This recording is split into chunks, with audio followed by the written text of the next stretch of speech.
Hey everyone, welcome to episode number 9 of The Orbit. My name is Robbie Strazynski and I'll be your host and moderator for the show, which is being recorded on February 25th, 2021. As this episode is being released on International Women's Day, our theme for today's roundtable discussion is women in poker.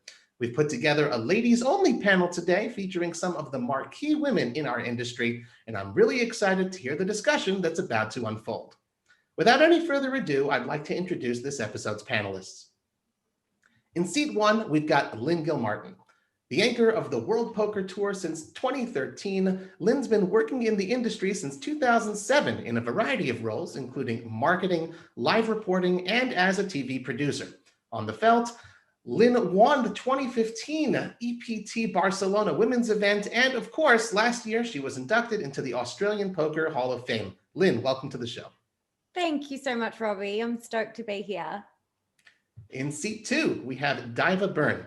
Daiva is a professional poker player and owner of Fantastic Ladies in Poker, Flip, the largest female-only poker community in the world. She recently became the outreach and community advocate for GGpoker. A passionate advocate for women in the game, Daiva continues to strive for more inclusivity in poker, especially in the live arena. Daiva, welcome to the show. Thank you for having me. It's a fun panel and I look forward to it, yeah. In seat 3, we have Rebecca McAdam. Rebecca is Flutter's Associate Director of Consumer Engagement and Public Relations for PokerStars International. She has been in the industry for over 14 years and has worn many hats, from editor to multimedia executive, presenter, producer, author, and poker player. Rebecca and her team have been responsible for numerous female-focused activities over recent years, and she's co-chair of Flutter's Diversity, Inclusion, and Belonging Committee at her current base in the Isle of Man. Rebecca, welcome to the show. Thank you, Robbie. Thanks for having me. Finally, in seat 4, we have Ivonne Montealegre. Ivonne has over 20 years of experience in the iGaming industry, ranging from marketing direction of poker networks to content, SEO, and event direction. She has been involved in all aspects of poker, both offline and online. Ivonne won the iGaming Idol Award for her outstanding contribution to the industry in 2018. She's founder of the Malta Poker Festival and also a director on the board of the Women's Poker Association. Ivonne, welcome to the show. Thank you for having me, Robbie. I'm very excited to join such wonderful ladies like Lynn, Daiva, and Rebecca. Thanks. So hello, everybody. Thank you so much for making the time to join me today. I'm really looking forward to today's roundtable discussion. So let's jump right in with Lynn in seat number 1. As far back as I can remember, our industry has asked, where are all the women? What can we do to bring more women into poker? And I'm wondering, are we asking the right question in 2021? I mean, of course, individuals of all genders can play the game of poker, but must our industry's goal be to reach 50-50 parity? Perhaps we should focus more on catering to current or existing female players instead. Lynn, let's hear your thoughts. Thanks, Robbie. Yeah, I've been in the industry for just over a decade, and I do feel like I am seeing a lot more women in the game than I did 10 years ago. It's a good question because naturally it's like our brain sort of wants to go, yeah, we're striving for that 50-50, but you're right in asking, like, is that a realistic goal to, like, you know, when sometimes a goal is too large, it feels unachievable. But I mean, I do feel like there's a much more stronger presence of women in the game these days, and in all realms of the game. These wonderful women here on this panel, and I, like, at the World Poker Tour, which I'm a part of, I'm so proud to be a part of a company that the leadership team is majority women, who are running the tour, like our main tour and our Deep Stacks tour. Our legal team, our finance is all run by women. And I just am so proud to be a part of a corporation that has so many women driving the company. And so because I am around so many more women, I feel like we are doing the right things in terms of encouraging women to come into the game and to grow the presence of women in the game. But at the same time, there's no secret recipe that will just magically solve something, like, you know, and that will suddenly by next year see a 50-50 split. Everything takes time. And, you know, I guess poker, dating back so long ago, was traditionally seen, I guess, as a man's game in a smoky poker room, and it was the boys' night, and it's been majority men, and it's been a long time that we're shifting that sort of perspective, and it's becoming a lot more that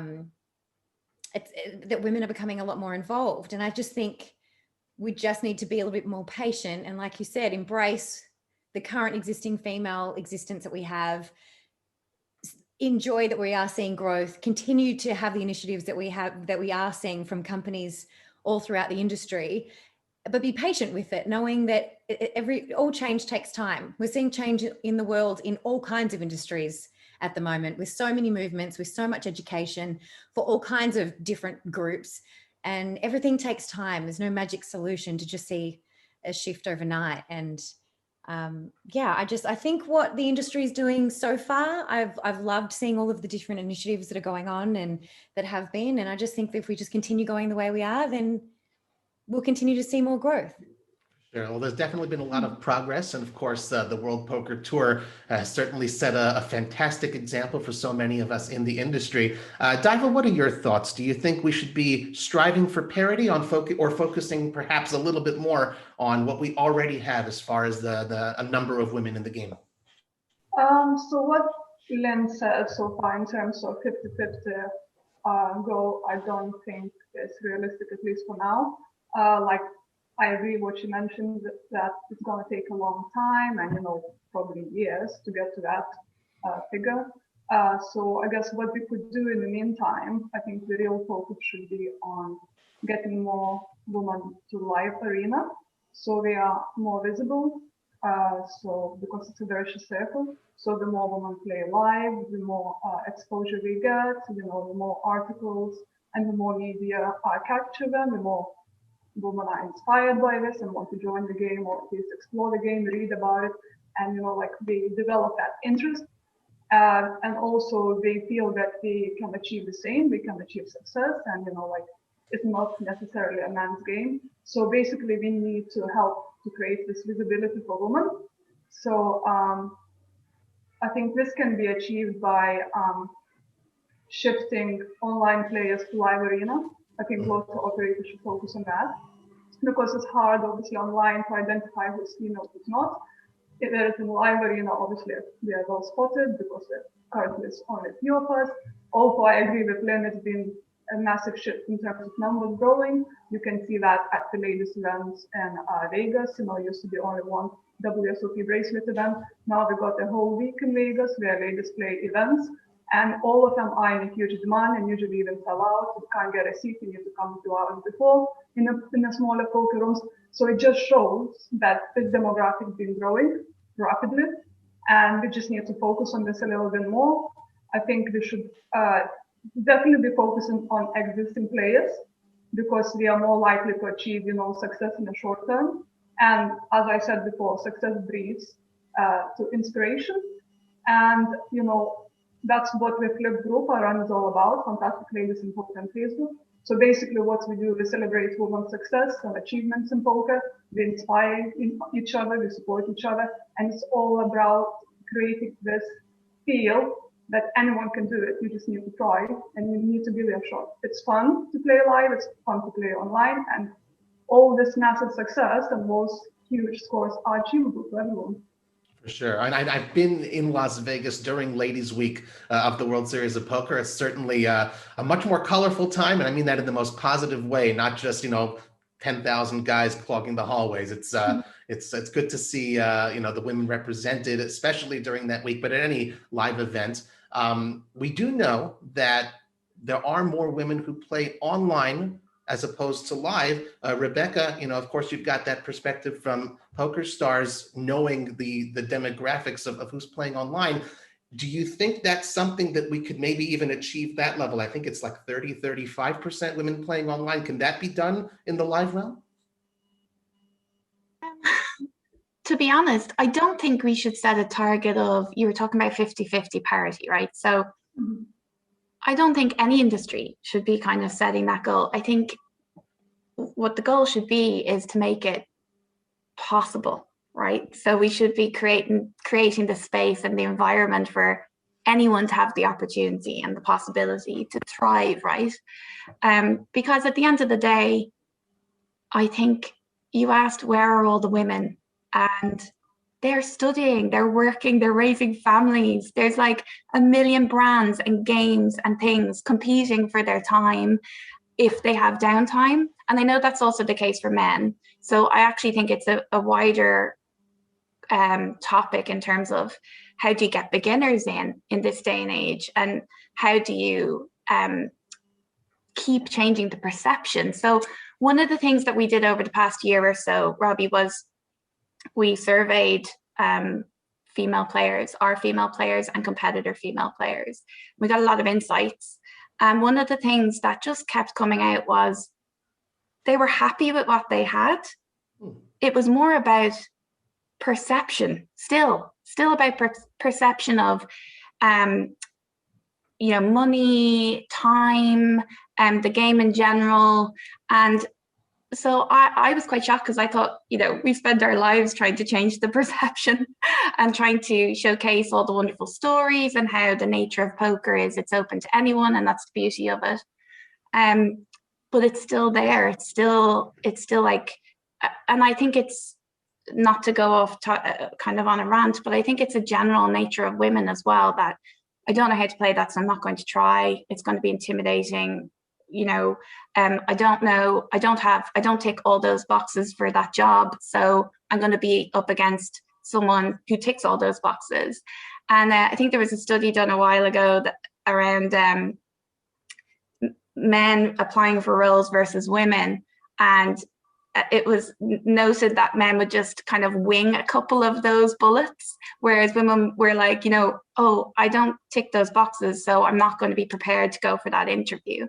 And I think, honestly, we sometimes take that same approach to games or poker or whatever. And it's like, if I sit at the table and I don't know what to do, that's embarrassing, and I kind of don't know where to begin. So I think it's about creating the environment where it's okay, whether it's live or online, to really not know what to be doing, and to point, to educate, and to shine a light, like what the other ladies were saying about, like, shining a light on the women that are in this industry, who are playing or working or whatever it is, to show it's okay to bring kind of new blood in that doesn't know anything about poker. You can learn, you can adapt. So I think it's all about creating this space for opportunity and shining a spotlight, continuing to shine a spotlight. But I think it's also about making sure that people feel safe and comfortable. So whether that's online, live, or even on like our social channels, we should have across, I'm saying this across all operators, we should have a zero tolerance to any kind of discrimination, abuse, anything, so that we keep this space. So there are no stories about misogyny and discrimination, because I think that mixed with maybe I don't know how to play is off-putting. So if we can tackle those two things, I think they're steps towards getting more women into the game. But I think we're doing good though. I'm seeing so much more, even in like behind the scenes. We definitely need a lot more women in senior positions, and we note that at various like ongoing discussions, especially now with Flutter. They're so committed to that. And I think that feeds the entire thing, right? Because if you've got people in more senior positions making decisions, then that feeds into, campaigns, representation of women, activities, and just keeps the female perspective in the kind of output of content, so that we can engage to get more people in. For sure. And of course, this, as much as it's an issue in the poker industry, it of course does extend well beyond into general society and that sort of a thing. Ivonne, you are in a senior position. You run the Malta Poker Festival, and plus you've got position on everyone here at the table. You've heard everyone speak. What are your thoughts? What are your thoughts on this issue? Well, I have to agree with all the ladies, but let me add some spice to this conversation and some salsa, because let's not forget, the struggles that we women have faced to get to where we are. So I don't believe in being patient. Women's International Day is a call to action to accelerate gender equality. So we should be actively working on this and not expect changes to happen magically, because that's not going to happen. I do believe the poker game is not yet mainstream. So to create gender parity 50-50 is not realistic, yeah? So what happens? We see more women playing online, for sure. I do agree with the 30% women are playing online. That could be a very, very achievable goal. What can we do? Analyze data. Let's analyze all the data. We survey our players a lot during my Malta Poker Festival. We do that a lot. And I see that some women are against ladies-only events. Some are in favor. But what I like is creating the environment for women to feel comfortable. It is quite threatening to walk into a casino. I've played the World Series of Poker, not the main event, but I played the Millionaire Maker, and it was super threatening for me. I've been in the industry 22 years, and it was very threatening. I imagine a rookie player that wants to just step in a game. It's really threatening. The misogyny on the tables is real, and is something we as organizers, owners, managers, players, we need to tackle that. This has to stop. Misogyny against women dealers, against female players, it happens every day. And I see it every day. We get complaints every day. So our mission is to a call to action for women's equality on the tables, because poker is a beautiful game. It's a game with the level, we don't have that we have events that are male only, female only, this is everybody can play it. I love a player I have from Norway. He's blind, that can give you an interesting scope into what poker is, A blind player playing a live event is fantastic. It gives me goosebumps. So women, we can certainly step into the arena. I love the initiatives. I'm going to be positive here with the initiatives of the big groups, PokerStars, Party Poker, etc., etc. Daiva herself with her fantastic group celebrating women and so on. But I do believe that we are being very stereotypical. The women that are portrayed are certain kind of women based on a lot of physical appearance. How can a single mother taking care of 2 kids, trying to open her computer to grind online, relate to that?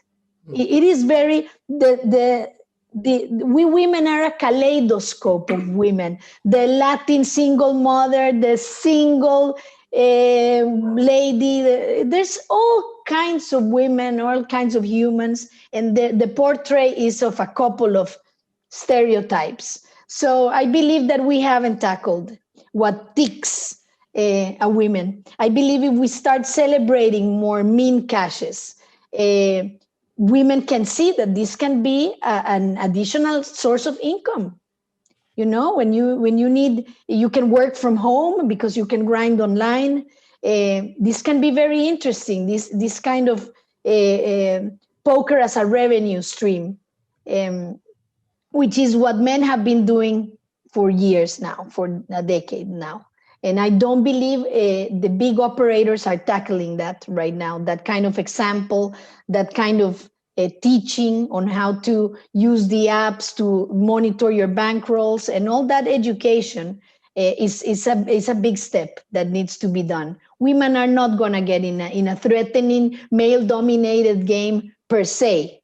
We need to provide the instrumental.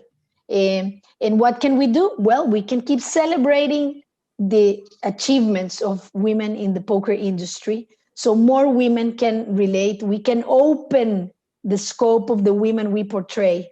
For me, that's super important because I don't relate with most of the people. I'm a third world country immigrant. Where do we start? I barely speak English. You know what I mean? Like, I don't relate a tiny bit with most of what the industry portrays. So that's we have a lot of work to do. Well, you certainly speak English quite well, I think. I mean, I have a master's degree. I'm joking, but and I made it, in English almost. But but I'm trying to explain to you, like, I come from a very, very, very diverse, different background. Of course. And, all of our panelists here at the Orbit come from excellent, different backgrounds, different time zones, different countries. And that's why we're very happy we can gather you here together today. Well, that was, a great opening salvo here on the Orbit. Wonderful discussion. Of course, we've got ladies from different backgrounds, different countries, all over the world. And of course, those are the women who come and play poker. So it's great to hear from all of you. That's the type of thing we try to do here on this show. We're going to move into topic number 2. Of course, this is not, International Women's Day, the first time that we are bringing up this idea of women in poker. Lots of ideas have been tried, have been proposed over the years. Obviously, 50% of the population, women are the largest potential untapped player pool. So like anything else in the world, money often is the answer. So maybe you say, why hasn't more money been spent to try and acquire female players, entice women to play? Maybe things have been tried that just have fallen flat. Maybe it's because most poker companies are male-led and there's not enough female leadership. So we're going to go around for another orbit. And Daiva, we're going to start with you. What are some efforts that you'd like to see in the near future? Hopefully, if money could be directed towards those sort of efforts. Okay, so what you mentioned before that, I guess in the top companies are very much led by the male-dominated hierarchies, and I think that the industry has definitely been guilty of marketing to women from a man's perspective, and I guess that's why majority of the poker initiatives and marketing strategies for women was flat and fell down in the past. I guess that could be changed. What Rebecca touched on in the past, having more female-led groups or focus groups, or executives in a higher positions, they have different perspective and they know how women feel, and marketing towards women from the very different angle to the current ones these days. I guess my new role for GGpoker is all about that, inclusivity, and being a voice for GGpoker and getting this feedback from the female community, like Cliff and myself, passing, the views and gorgeous opinions from inside the industry. And I think that's exciting that it's not been done in the past, and we are the first guy to do this. And I think it's a huge progress in the industry. Also, what we need to do, we need to convince the companies that female players can be valuable, because I think these days could be perceived as not a valuable market, because obviously they not perhaps spend as much money online as male. And so shifting this opinion helps as well with the marketing budget, how much marketing budget is allocated to the marketing to female players. And also what's important is to do, I think, going forward, running initiatives that have an end goal to put women into the big events. So for example, like initiatives with the end goal having WSOP main event fees, because imagine, like the woman was to run deep and they make the final table or even win it. The exposure is massive and it's going to be worldwide news. So basically, the more women we put in those events, the more women play, the more chance we're going to go deep and achieve success. And that's what we need. So I guess in short is what I'm trying to say, that we need to create a moneymaker moment for women in poker, and that's just going to be a boom. Interesting idea. Well, Rebecca, I know you've been working at Stars Group, PokerStars, Flutter, Rose by any other name, for many, many years. Of course, you've dealt with tons of budgets and departmental types of stuff. You could speak, I'm sure, to the idea of money being spent on certain types of initiatives specifically for women. Yeah, there's a million priorities, and overall, most of the focus is always on the health of the majority of our players, the community, the poker kind of the ecosystem in general. So when you come down to kind of more, I suppose, niche communities, maybe it's more ad hoc than it could be. We've always had different things over the years. So there was like a PokerStars marketing, women's side of things. What we did find is that although there are women that really want to engage in female-only content, female-only tournaments, female communities, we were kind of talking to the same group over and over, which is great. We should keep our community engaged, but we also need to think about like adding women to that, or the women that just want to be part of the wider community, and making sure that that's more open, in general. I would say though, we've done a good bit over the past year or two in terms of, like I said before, surveying our customers and researching and our competitors' customers. And what I found is, I think there are two things needed, right? So we need to be listening more instead of thinking what we need to give the community, and assuming we know what they want. Actually, so on International Women's Day, I'm happy to say we're launching an insights community. It's going to be called Our Voices, and it's going to be a community of women that speak directly to PokerStars, that give their opinions on products, events, not just women-only stuff, but like everything. It's going to be a two-way conversation, a place where they can vent, give us thoughts, ideas, let us know what they think about things before we do them rather than after. And I'm really excited about that, because I think the issue is, and it's the same internally when we're talking about our employees, is we need to know the profile, the diversity profile of our company, of our community, and we need to understand what they need in order to thrive. So whether you're doing a deep dive into the data of your kind of gender and diversity side of things for your employees, or whether you're talking to your female customers, we need to understand kind of their current state of play, I guess. And the world is changing. We need to be more flexible. We need to be more flexible, certainly with the hours we work, the hours we play. There's so much that goes into this that I just think listening is everything. I also think we need to shine a light, like we said, we need to shine a light on female players more consistently, not just for International Women's Day. Every International Women's Day, about January, February rolls around, people come to me and say, what are we doing for International Women's Day?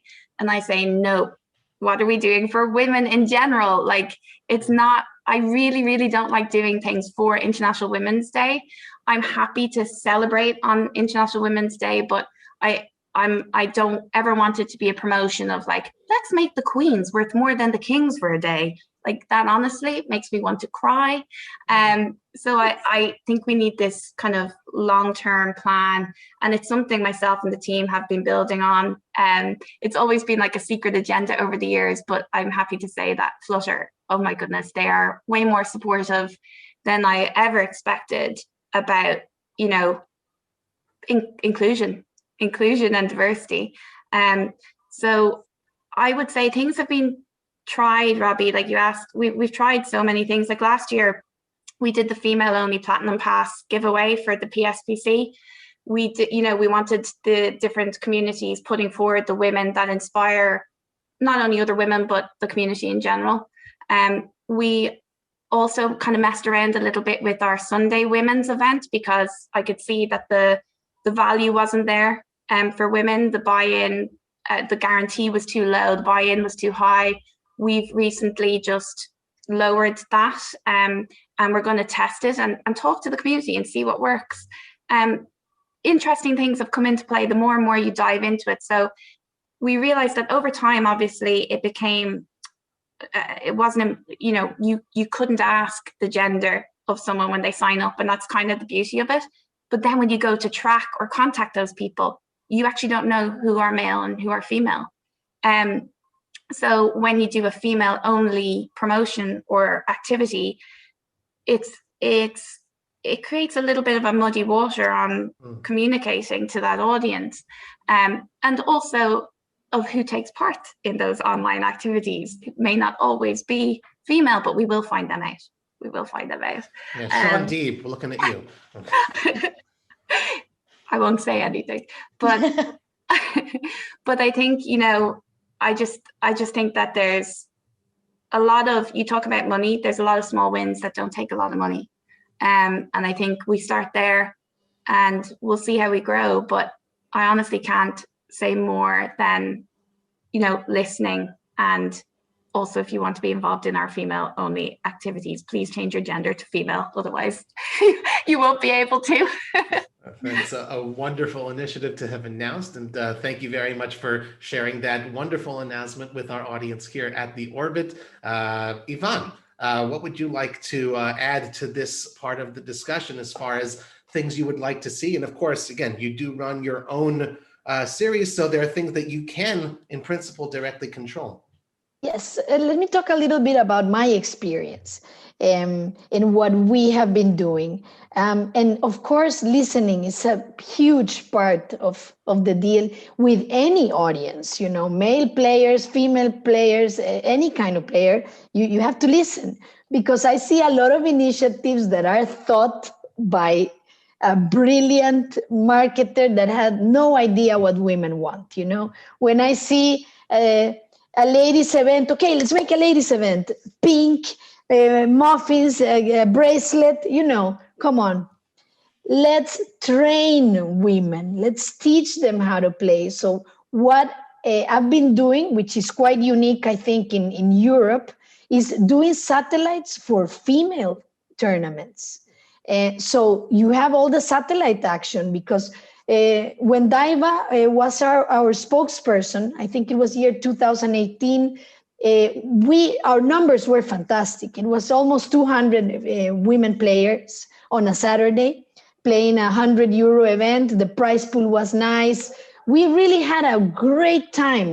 We saw amateurs, experienced players. It was a beautiful event. I was so proud of it. Yeah, and sorry to interrupt. I think it was the biggest female event in record in Europe.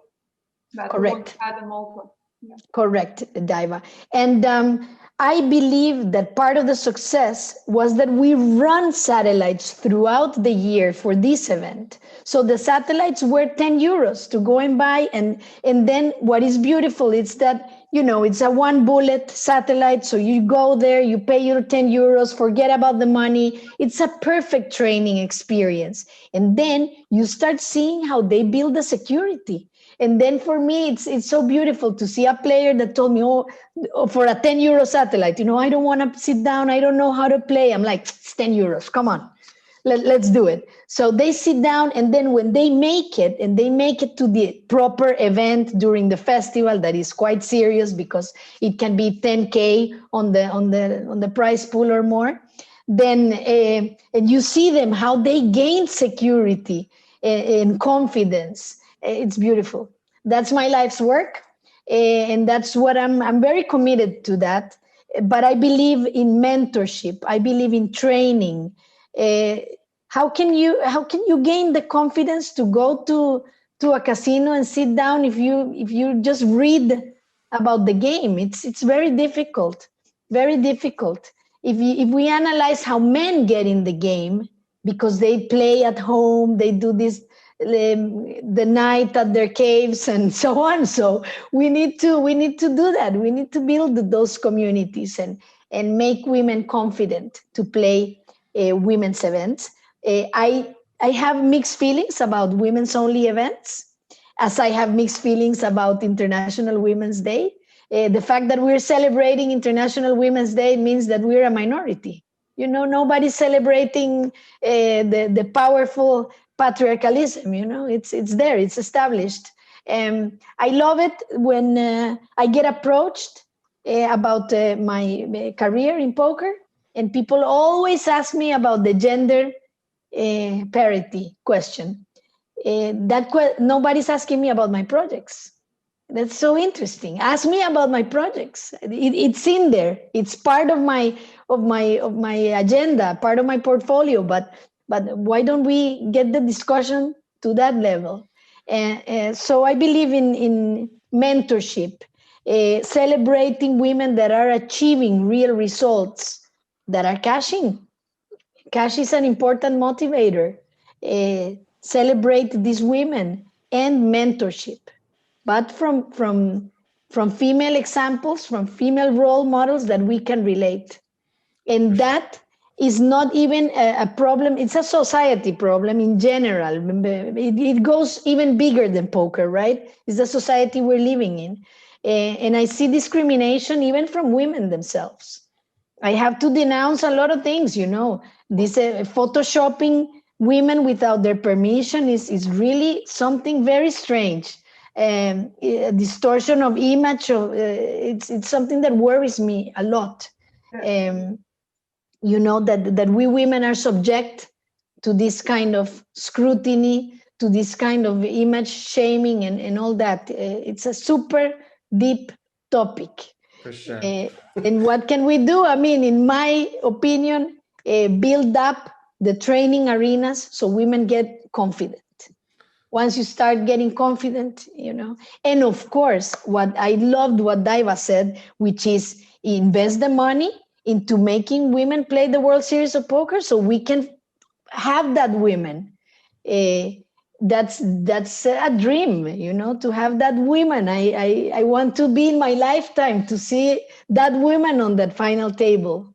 I think you're not. I think you're not the only one, Ivonne. I think there's a lot of folks who want to see, you know, both men and women at these tables and more representation. And perhaps, Lynn, that's something we could ask you as far as the World Poker Tour. Of course, you have a reach of, what is it, 7,000 countries that the World Poker Tour is broadcast in. No, really, it's like, I think 150, 120 countries. And, you know, of course, when a woman makes a final table, that's obviously a, you know, cause for celebration. I know Maria Ho has made numerous final tables of the World Poker Tour. Perhaps, you know, again, as a company that has so many women, such a over 50% representation in the company, maybe that's something of like, hey, we should have a World Poker Tour women's championship of some sort, perhaps. Yeah, absolutely. Well, we have had TV ladies events in the past where, you know, it was an invitational event, ladies only, made for television. Whenever we do have invitational events, open invitational events, where it's the only time we can control who's at the table, there's always a woman. You know, we had a cash game and Jennifer Tilly was on there. We also, last year, I think it was, Kristen Bicknell just absolutely crushed the table of men and like won that cash game series of episodes. And it was just so satisfying to watch. And so yeah, having this female presence on the TV show is so important. And we're seeing that in all realms of entertainment. We're seeing diversity casting in film now and in TV where, you know, traditionally a Latina woman is only used to seeing a Latina represented as the help in the comedy series that she loves watching rather than the actual star. And now we're seeing so much more change there. And it's the same thing with poker. It's so important that when a woman does go deep in a tournament that we are highlighting that, and the World Poker Tour really makes sure that we do. And then in any time that we have the ability to take control with an invitation, we absolutely do. And it's that, again, that slow grind of because our audience, it's roughly 25% female who's watching the show. That's not represented as strongly actually in the field yet, but they're watching the show. And Club WPT, our online site, we're also sitting at about 30% as well, women. That's really interesting, actually. Yeah. Right. So the interest is there. I did. And the That's amazing. more Yeah. we keep highlighting so that these women are watching and seeing themselves represented on screen, like, oh, I can do that. Like, if she can do that, I can do that. And just the more we tell stories like that, it's so important. But Rebecca, I loved what you said about it's just so important to listen. I mean, I think that's just the key with everything in life. I think a lot of us don't do enough listening. And it's true, like just listening, reacting, responding, and not going into everything like as if we have the answers. And to be honest, it's kind of how I came into this discussion. I didn't really prepare any answers because I wanted to listen and because I don't know. And like you said, Ivonne, I'm asked all the time as well about being a woman in poker and about the gender thing. And I don't know how to answer that still after more than a decade. I really don't. I don't know what the solution is. I don't think, and no one knows what the solution is. Otherwise we would have solved it. But yeah. And I have friends as well who are COOs of ginormous corporations and doing powerful stuff. And their projects are just astronomical, but they're constantly asked about being a woman in a male-dominated industry. And she's so, like, one particular friend who I was talking to about it this week, she's like, I'm so sick of being asked that. Like, stop talking to me about being a woman in this. Like, what are you talking about? This thing I'm doing over here. So it is a society thing. But the generations of women before us have done some amazing just absolutely blazing a path for us to be here today, to even be having this discussion. And I just think we're going to continue down a really nice path, and we're doing well, we're killing it. And I think we're just going to continue to see more women. Well, Lynn, I love what you said there around like us getting, it just comes up so much, right? The focus is on being a woman. Like, even when I wrote my book, I was asked, can you write a book for women? And I was like, hang on, it's a how to play poker. Why is it for women? It's the same for men. Like, I don't understand. And I was like, okay, but can I do it about like being a woman and maybe female stories within there? But the how to is the same. I think though, and it just reminded me, it's an interesting thing because we've supported women only awards before, sponsored them and things like that, or sent staff in for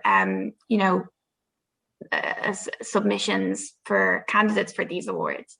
And you do get a mix of feedback, even internally at Stars, of like, why are we supporting these awards? Because they're women only. Why aren't we getting more women in the open ones? You know, and unfortunately, I totally get it. And it's the same thing with asking you about like being a woman instead of asking you about your education and your career and your passions. I just think, like you said, we've had these trailblazers, and now we're at the point where we still have to, we're not quite there that we can talk about those things. And hopefully one day we will just shine for what we're doing rather than being a woman doing the thing. But I think still we need to be finding places where we can show up more. So these awards, women only stuff, talking about being a woman, I think we have to do it for a bit longer, even though it's a little bit annoying. I just think that's where we're at. I don't know what you guys think, but. Can I add something else as well to this?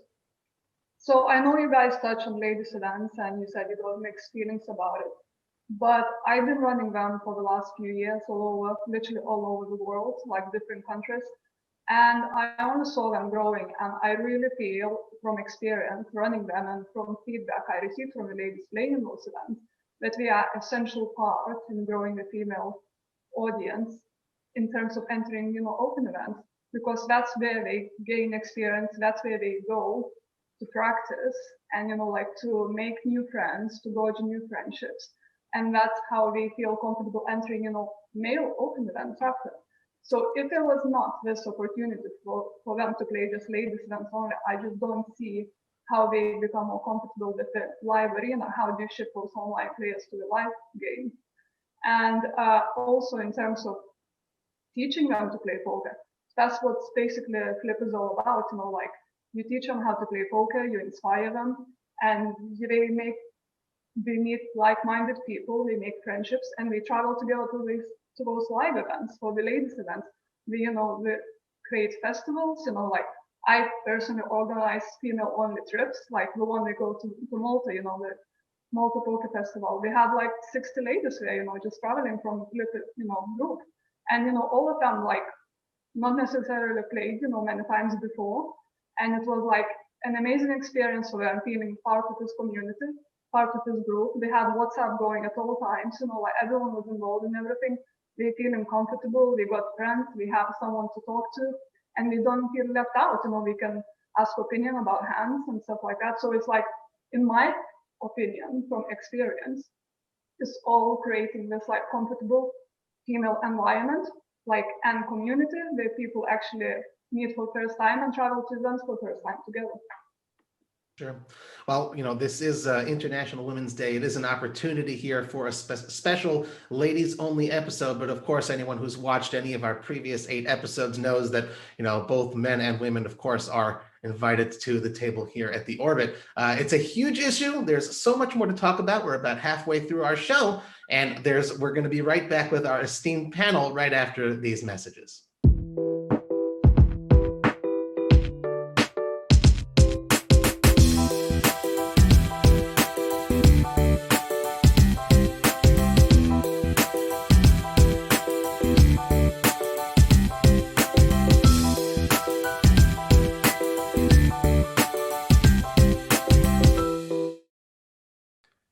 Welcome back, everyone, to episode number 9 of The Orbit. We hope you're enjoying the show so far. We're about halfway through, and now it's time to jump into topic number 3. Too often, stories surface about misogyny and other negative things that happen in poker that are naturally real turnoffs. After all, why would any individual want to be in a place where they're unwelcome, right? So, what is the best way, I ask you, dear panel, to approach these types of incidents as an industry? Should we ignore it? Should we be fighting back by naming, shaming, excommunicating? And maybe we should fight back with some more positivity, or maybe you have some other ideas. Rebecca, your first tag. Well, I think I said it earlier in terms of like zero tolerance to any kind of discrimination, but I think across from our live events to online, in the chat, to our kind of owned channels, social channels, Twitch, moderation, it's unacceptable. And we want to make sure, I know we have a zero tolerance policy, but I want to see that in action everywhere, and not just in words as well. So I think a lot of the time people need to know what they can do if they're in that situation, rather than, because I think sometimes as well, maybe there's a policy there and it would have been dealt with, but you're sitting there and it's awkward and you don't want to cause a scene. So you let it fly and you hope your chips will do the talking for you. But I think maybe some education there on, for anyone, if you're uncomfortable at the table at any time, this is what you need to do. These are the steps. And I think also it's on like our ambassadors and our staff to be watching out for this kind of thing, and reporting it. And there should be a very clear idea that if you act in this way, you will forfeit your opportunity to be involved in whatever you're involved in at the time, whether it's the main event or whatever. It's happened to me, and I don't like talking about it much, because I want to say that 5% of my experience ever has been negative in the poker world. And I've made so many great friends. I've had so much good times, positive experiences. I know other women have struggled. I've seen it. And the small percentage of the time where it's happened to me, that can take over, and it can kind of shadow all those good experiences. And something could be so traumatizing or rattle you that you could question yourself, and then that could affect how you play or how you interact. So even that 5%, even though I've had all the good stuff, shouldn't happen. Just shouldn't happen. And we need to stand together and make sure we're watching out for each other, make sure operators are enforcing these policies. But I think it's the education of people knowing what they can do if they're in a situation where it's uncomfortable. Yeah, it's difficult to hear every time. I mean, I unfortunately have heard it too many times as well from female colleagues, friends of mine in the industry. It's very unfortunate. Ivonne, of course, you've been involved, you said, for 22 years in this industry. Tell us, I guess, your experience and how do you deal with situations, and how do you believe women should be dealing with situations like these when they arise? And not just women, but how should we all be dealing with it? Yeah, exactly. Sexism, harassment, misogyny, and violence should not be tolerated. Never. But I do think that it comes from a lack of education. So we need to start there. And as I said before, this topic is beyond poker. It's a society issue.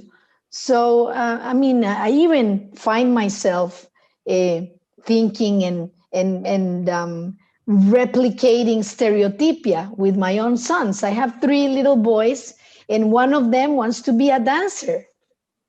And I had issues with that internally. I had a small fight with myself, and I thought, Jesus, I am one of the most open-minded people in a way, because I've traveled, lived in many places, experienced all this kind of stuff, and still I have these molds that I need to break, and we need to educate players. And as a casino organization, for example, in live events and even online on the chat, this should not be tolerated. And women should be encouraged to denounce this kind of behavior. But the correction needs to be education and a more positive outlook. I also think that people deserve second chances. So I am always against very tough punishments. I believe more in education, more in teaching people that, these are stereotypes we've been dealing with all our lives. And I see it a lot on the tables. It's incredible. On the back end of poker, they're still asking me to bring my boss, because guys cannot believe I'm the boss. So 20 years with that. But I do play along very, very, I think humor and education, I don't believe in poker is a game of entertainment. It's a game of fun. And let's not forget that. That's quite important. That's a good approach to have. Lynn, I recall something, it's not just at the table, but also even on Twitter, you had dealt with some individual who said something, I don't even remember what it was, but I don't even remember what it was. It was an incredible comeback that you had, and everyone just got really rallied behind you. Can you speak I wish I remembered what it was, actually. We'll look for it after the show, but it was an incredible thing, the way you responded. Yeah. Oh, I really wish I remember, because I do remember I was a bit nervous actually responding to it, but then it did have a really wonderful, supportive response. Gosh, I do wish I remember, but this is actually a feature of mine. I erase things from my brain. I try to stay focused on positive things. So I honestly, whenever I play poker, I truly do have a wonderful time, and I feel I've never felt unsafe at a poker table. And I mean, in fact, there has been maybe 2 times that I've felt confident enough to speak up. Like there was one particular time where there was a guy not being so nice to a male being not so nice to a male dealer. And I felt somewhat safe enough to be able to say, hang on a minute, and call him out and defend the dealer, because I felt sort of protected as a woman, I guess, perhaps. I don't know. I'm just sort of thinking out loud here. But Ivonne, what you said there, that it's a cultural thing and it's way beyond poker. It's true. Whether we're in line at Starbucks, things happen where people's personalities and biases come out, and it's just, it all starts at home. Everything comes back to the household, what we're taught from throughout our life, and just transforming just biases that are ingrained within us and in our society. And you mentioned, Robbie, do we fight back with more positivity? And I mean, I always think, love is always stronger than hate, and coming back with, if someone is coming from a really negative place, going back at them with negativity just feeds it more. It's just like throwing wood into a fire. But it's all just an individual basis. It's just such hard question to answer. There's no one solution. It's a table at a time. It's one person at a time. It's one tournament at a time. It's but just having continuous conversations like this and really just bringing it back to your own house. Whoever's listening to this right now, what are you teaching your children? What are your friends' opinions? You know, when you're having dinner with friends, is one of your mates sort of saying something that is potentially a bit misogynist and you didn't pull him up on it? Because we don't even know our own biases. Yvonne, like you said about your son, how you are having a battle with yourself that you didn't even realize it you had within you, and on a daily basis we're learning things about ourselves and our perceptions of society and the brainwashing that we've had for our whatever amount of years we've been on this planet, and we're constantly as adults just undoing everything that we've learned throughout our lifetime. And I just think, you know, just it's such a grand topic, but I really do see so much change happening in the world in so many, especially in the last 2 years, right? Like I just feel like everywhere we look, oh my God, there's just a movement with everything, and it's exciting. It's overwhelming, but it's exciting. We're seeing huge change. How to learn to unlearn the internalized misogyny, homophobia, discrimination. It's quite a process. It's quite a process. Well, I don't think it's an issue that has necessarily just one answer. And I don't mean to make everything about this one issue, but I imagine the people watching the show, it's quite known, it's quite discussed. You know, Daiva, you've just joined GGpoker. We all know the discussions surrounding other representatives of that organization currently. So I do think that this would be perhaps an appropriate opportunity, a forum in which to address that specific issue with Mr. Bilzerian, and of course, you know, the greater issue of, you know, of the way things have been and perhaps ought to be more in the future. Okay, in my opinion, I think the biggest problem with misogyny is definitely in live arena. I personally disagree it happens much online, as you know, taking the fact that you cannot know who is female player, and it's not, you know, like noted anywhere unless she's got her full name, if she's sponsored player or she's a star or some kind of celebrity, you know, performing in an invitational event. So I don't see that as a problem, to be honest. In live arena, it certainly happens, but not as much as it used to be. I mean, I started playing poker now 12 years ago, professionally for 10 years.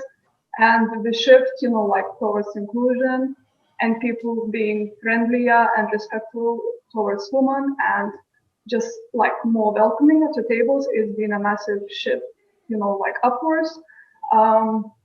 But it still happens, and we need to address this for sure. And I think the tournament directors and poker rooms need to be empowered with more severe sanctions, and it should be standards across the board, and basically towards people who are disrespectful towards women and just any kind of player at the table, because you don't have to be a female to receive abuse, you know. It happens to male as well, and I don't think should happen to anyone. I believe that big poker tours such as, you know, like WPT, APT, you know, WSOP should take leadership on this, implementing the change, because once we do that, the smaller tours and poker rooms, they follow that and take it as example. For example, I had, you know, like that reminds me of the instance I had in the past when I was playing in one poker room, and it was quite high buy events, you know, like, I think it was like £1,000 or £2,000 event. And the guy literally poured a glass of champagne on me, and there was no sanctions on him. I believe personally he should have been qualified from an event or given, you know, given period of time, you know, warning not to come back to the room. But unfortunately, on this occasion, I knocked him out of the tournament, and, you know, like, so that was a nice way to deal with this. But I mean, the issue was not addressed at the time, and, you know, like, nothing's been done about it. And I don't think that should be the case. There should be some standards in place to deal with this. That's a very classy response from, you know, someone I know to be a very classy individual. So, you know, good on you. And thank you very much for sharing that personal experience as well with us here. We are, I want to say, running out of time, but we do have one more important topic and then I guess a lightning round to discuss here at the Orbit. Just like players, of course, poker players always in the lab, always upping their game. So is our industry. In what ways, ladies, would you like to see measurable improvement in the poker industry towards women so that by next International Women's Day, it'll look even better, even brighter, even more promising, and much better for the industry? So Ivonne, why don't you start us off? Okay, I discussed a little bit before what my organization, the Malta Poker Festival, is doing. And what we're doing is we're gonna host a beautiful ladies event with a spokesperson that we believe deserves to be highlighted. This woman is doing amazing things for the community, for women in general. So we want to highlight our spokesperson. We want to bring women to Malta and show them the great hospitality that we have. And before that, a big satellite season to start, COVID permitting. I would like to see poker operators supporting us more on our initiatives because we're not competing with anyone. We have a very unique approach and a very unthreatening approach to the big operators. So I would really like to get support from the big guys in the industry. Instead of them just saying and telling us what they plan to do, actually seeing some actual support to the underdogs. Because with COVID, we've been having quite some trouble to get the games going, to get the economy subsisting with this very hard 2 years that we've been dealt with. Yeah. So COVID allows us. Our plan is to host beautiful satellite events leading to the main event in November. That's a fantastic plan, and I'm sure women who are watching the show, who are listening to the show, are very excited to hear that announcement. Lynn, you had spoken to stuff that the World Poker Tour had done in the past. Perhaps you could let us know, maybe are there any talks about doing something for the future, over this coming year from the WPT, whether online or in live events? We're just going to keep doing what we're doing and highlighting women on the show as much as we can. And the focus right now is coming back and just getting live tournaments back in the world right now, isn't it? We've just all been jolted with COVID. So I don't want to sound biased, but I am super proud of the World Poker Tour, and with so many women driving the company for as long as we have. And I just think that what we've been doing has been admirable in terms of the leadership and having the power that we do to highlight women in the entertainment realm on mass television. And we're just going to keep continuing to do that and nurturing our female audience as well in Club WPT, which I said before is like 30%, and so hopefully we can see more of them playing in our live events.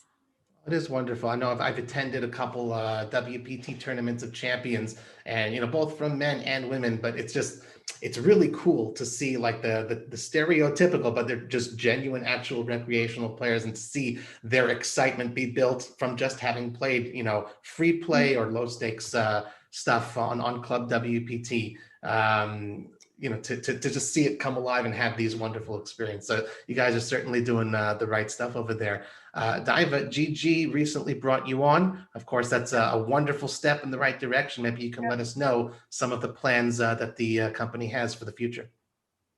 So my role at GGpoker is all about inclusivity, and plans and initiatives will be driven by myself and Clip community, which is 3,500 female-only members. All real, all approved by myself, and I know majority of them personally and by names. So it's a very close-knit community who really cares and wants to make a difference in the industry. So I feel it's really a unique opportunity to use this female base and shape and drive innovations in the industry. Something not been done before, and I feel very passionate about this. And I feel, lucky to be a pioneer in this and have a brand that backs me up and supports me with all of this in terms of resources and, everything else what's needed to achieve a difference. So far, it's been only a couple of weeks. So, at the moment, I'm focusing on short-term initiatives like for International Women's Day, which is now in a couple of weeks. Actually, close, 10 days. And so we got really exciting promotions for this. We'll be launching a few days before and on International Women's Day, lots of promotions. So like Lynn said, it's all about to continue growing this community, celebrating women in poker, and making more mainstream and continuing doing listening to them what they want to be achieved within the industry and passing this message to the GG team, and implementing as many changes as possible in my control. Okay, and you're finding a receptive audience in GG to the things you have to say? So far, yes. It's only been a couple of weeks, 3 weeks, and everything else they said yes to. Oh, glad to hear that. So I'm really pleased. I didn't know what to expect, but it's amazing.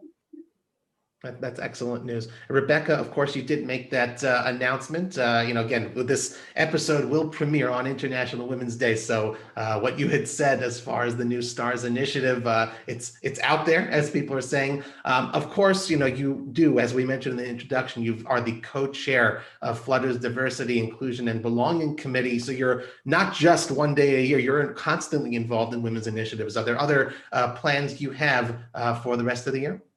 Oh, I'm passionate, Robbie. I'm always banging on those doors. I think as well, to be really honest with you, it's always been a passion. But when I had my son 3.5 years ago, that really opened my eyes to so many things that perhaps I wasn't as sympathetic to before. Pregnancy parking, maternity policies, paternity policies, flexible working. Oh my God, I just wanted to get to grips with all of it because it was a new reality of being a mom, a career person, and a poker player and loving poker. So many things need to be balanced there. And I think that really opened my eyes a lot. So I found that I've always been involved in STARS initiatives around diversity and inclusion because of the passion for, about women before, but then also becoming a mom and kind of seeing the balance change a little bit. So I will say I'll speak on two sides. I know we're out of time, but from a customer standpoint, and then from women wanting to work within the industry. So I think we recognize that there's an imbalance, and we want to make roles more appealing to women, and that sometimes even comes down to the words that are written about a job description. We want to shine a spotlight on more women, not just our customers, but also women in the industry. And what I was talking about earlier around the data deep dive into our kind of diversity profile. We've also hired a global director of inclusion and equity. And I'm really excited because I know he has a 90-day plan, and there's just a lot of movement.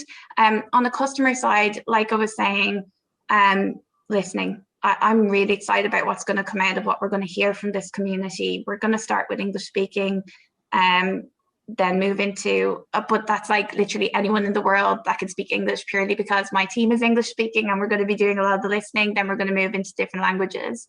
But there's messing around with some of the tournaments and the buy-ins to see what the feedback is like. And then something that's been going on for a while, which is really ensuring the representation of women, because it is one that's intelligent and appealing to kind of a broader range of women, sort of like what Ivonne was saying.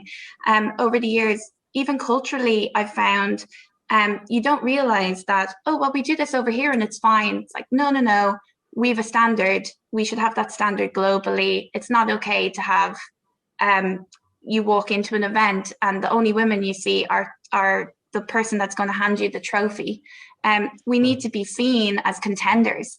We need that perception to shift. So I think just keeping kind of an eye on that and committing to highlighting women as players and as intelligent human beings in ongoing content, and not just for International Women's Day. will be really kind of central to everything we do. That's absolutely right. And I can even speak to, I'll share one little personal experience of my own. The first job I ever had, I remember showing up the first day, and it was an explanation of what the content editor does. And she will do this, and she will do that, and she will do this, and she will do that. And it was like, I've never seen anything like that before. And I realized the company was about 97% women, but it was interesting as a man to sort of see that description. I was like, you know what? It is important. We just take he for granted. The wording does matter too. So thank you all for sharing those initiatives that you're hopefully going to be pushing over the coming year. Just before we wrap up, we want to give you all a chance. Again, one last Orbit, a lightning round, just to sort of shout out a name. To name one woman in poker who needs to be receiving more attention from poker media, and why that attention would be good for women in poker and for poker in general. So, Lynn, you're up. Oh. It's not that she doesn't get any attention, but I am just so inspired by Jennifer Shahade. She's a mother. She's a chess champion. She's doing so much to bring women into the game of chess, and obviously a brilliant poker player as well. And she just inspires me so much. So I think her story is amazing. Solid pick. Daiva, you're up. Oh, wow, that's tough.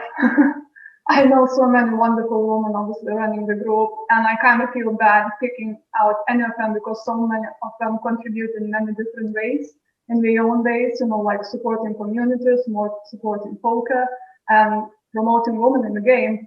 And I think I just have to take a diplomatic answer here and just say, all the women in my group, they inspire me every day.